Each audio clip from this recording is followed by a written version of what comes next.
My one big thing this week, tourism in Saudi Arabia is definitely taking off. So people who follow Saudi Arabia at all know that they're trying to become a tourist destination. And we have some data out this week that I'll get to in a moment. But just wanted to start with a general beginning observation here on how interconnected tourism is with a diversified economy. Saudi Arabia wants to be a tourist destination. This is evident not just in the declared intention from the top, which started really in earnest with the launch of Vision 2030, but in the actual follow through and the actual conviction to make Saudi Arabia a tourist destination with more to offer as it continues to grow. There's really no way to just turn on a light switch and become a tourist destination overnight. If you find yourself in the position of, hey, I'm leading a country and I'd like to have some tourists now, there's just no real way to do that, especially when you weren't one before at all. Remember, Saudi Arabia only very recently rolled out tourist visas for visitors not in the kingdom for religious tourism. That happened on September 28th, 2019. About 5 months after that, we all know what happened. And basically the world shut down. Around the world, really no travel or tourism at all. Of all the industries affected by the pandemic, tourism and hospitality comes to mind as probably one of the most affected.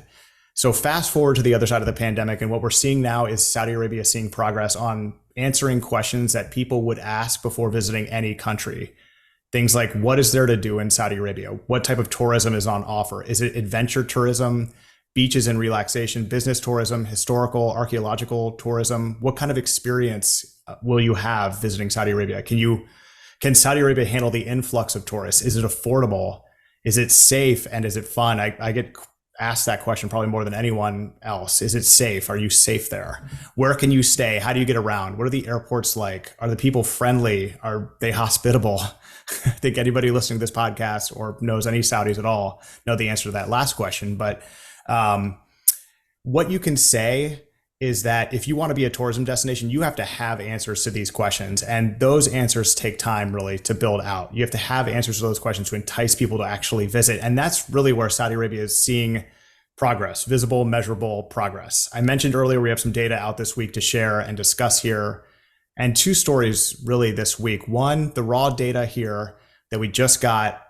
Tourism is up, and it's up big. It's adding to the economy's increasing diversity. Revenues in Saudi Arabia tripled during the first quarter of 2023, reaching about $9.86 billion. This is according to the SPA, the Saudi press agency. The kingdom has recovered significantly since the COVID pandemic, hosting approximately 7.8 million tourists during the first quarter of the year.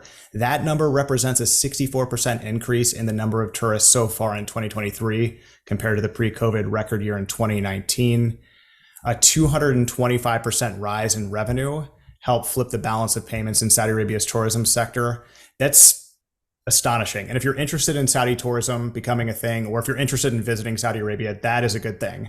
The second story I mentioned earlier that came out this week, sort of one that might fly under the radar if it weren't for the Sustig review, which again, short plug in here, please subscribe to it. Unbelievable newsletter.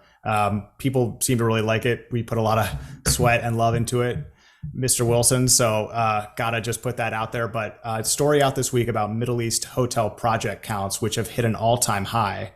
Middle East region continues to show a steady pipeline of growth in hotel projects in the second quarter of this year. When you include projects in early planning in the Middle East hotel construction pipeline, it hit the all-time high in the second quarter of 2023.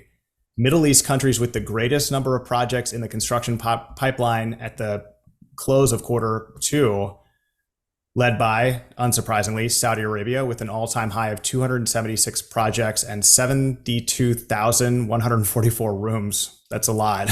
So this is working. We're going back to the questions I asked earlier. There's so much to do in Saudi Arabia. All kinds of tourism are on offer or are coming soon. Adventure tourism, beaches, business, relaxation, historical, archaeological, ecotourism. We'll talk a little bit about that in yellow, a little foreshadowing.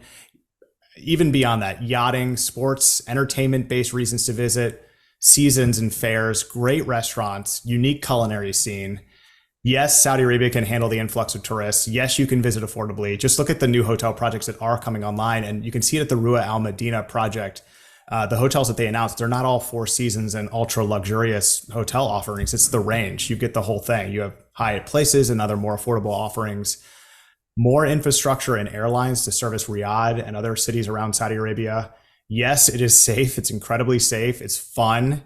It's totally unique. It's beautiful. And yes, of course, the people, not just friendly. Hospitality in Saudi Arabia is legendary. So we have more hotel rooms coming. Tourism as a sector is growing. What's next? What we're seeing right now, there's a huge gap. This is just to me, I don't need to research this to know this is true, but I did research it. But there's a huge gap between Saudi Arabia's desires to be a tourist destination and the global customers fully embracing that. And it takes time for that to sort of fix itself. What's next is bridging that gap and getting more people from around the world to visit for the first time, and then to get some of those people to come back again. Americans and people worldwide know so little about Saudi Arabia. It's just whatever you see in the media, because most haven't visited. So it's just whatever you see in the media for most people on the planet. Tourism for the kingdom is not just about making money and diverse economy, but it's actually about showcasing Saudi Arabia to the world. This is a place that likely does not fit into your expectations of the kingdom, but is a place that they want you to come see, which is really cool. And just back to that gap really quickly before I wrap this up, Richard, when you Google Saudi tourism or tourism Saudi, just those two words, it's kind of insane. The questions are, can Americans visit Saudi Arabia? And what is, yes, can US citizens visit Saudi Arabia? Why is Saudi focusing on tourism? Is Saudi Arabia friendly to tourists? These are the questions, and these aren't specific to me. These are questions that Google displays as the most commonly asked questions. So just wrapping this up, I think for Saudi Arabia, you see the numbers coming out this week, really just two stories that Saudi Arabia's tourism sector is starting to really come to life. And this is before a lot of the ultra cool giga projects actually come online. And then you also see construction, infrastructure development to match that.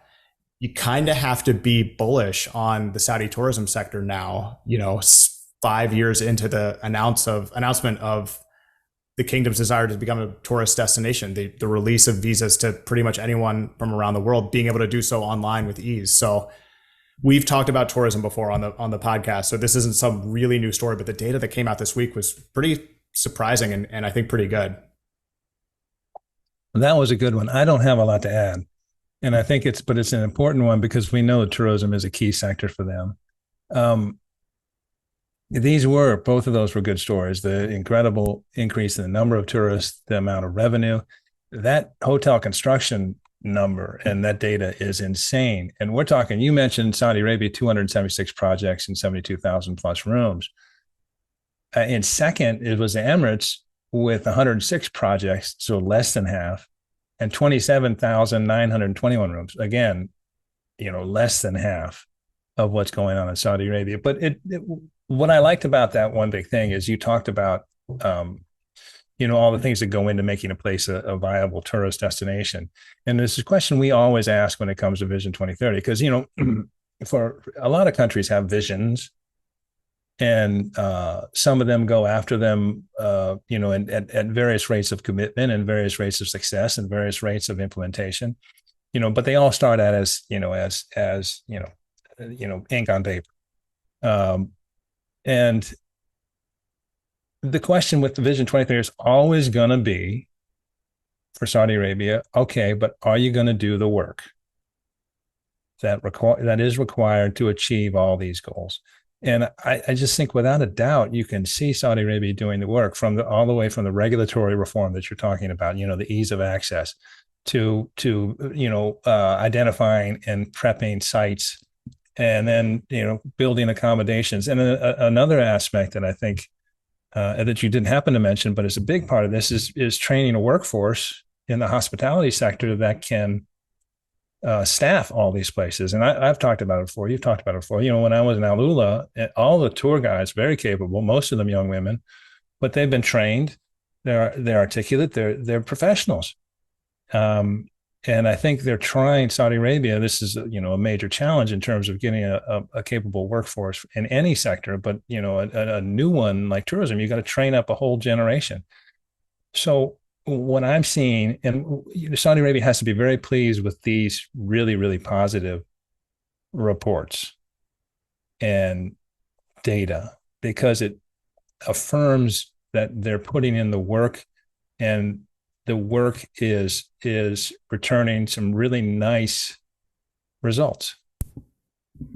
Strengthens the point too, and that's a good one, about just how these things take a little bit of time. I mean, that to get that base of employees and people to service this industry, that will see a ton of job growth in addition to economic growth that's added to the GDP. I mean, but in real life, you have people with different careers, new jobs, rising up the ladder in this industry, which is super cool. And it also makes me think about just the last point. I've had this conversation, I feel like recently several times, but Saudi Arabia just realizing that it has a strategically advantageous location between Europe, the Americas and the East. It sounds like any child with a map of the world can be like, that's kind of the middle, depending on where this thing's laid out.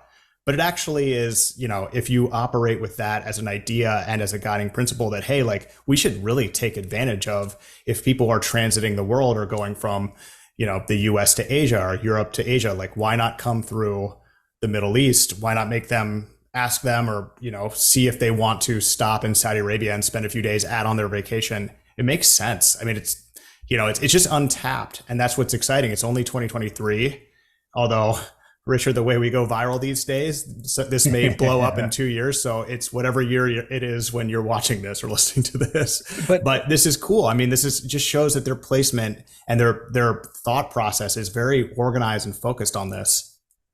Yeah, and I don't. You're a very good point. I mean, the thing is, and this is what I mean about doing the work. I don't want to belabor that, but they've always been aware of their geostrategic location. But it doesn't matter if it takes 3 weeks to clear customs, or you can't transit the airline, yes, or you can't get in to visit. None of them matters where you are on the map if you can't get there and you can't do business there easily and profitably. And that's the thing that's changed. It's not for me, it's not an awareness that they're at a key location. It's that, all right, instead of us being closed off to the world, let's really leverage this. And this is what we're seeing now, the results of that philosophical change. I don't even know if it's a philosophical change. It's just that the results of that, they've gotten any obstacles and impediments. They moved them out of the way. Let's get to this. Let's do the work. Let's make it happen. Let's stop talking about it. That's exactly right. It's execution. It's execution. Yeah. So cool. Visit Saudi Arabia. I will be there at the beginning of next month, October. So, nice. Yeah, nice.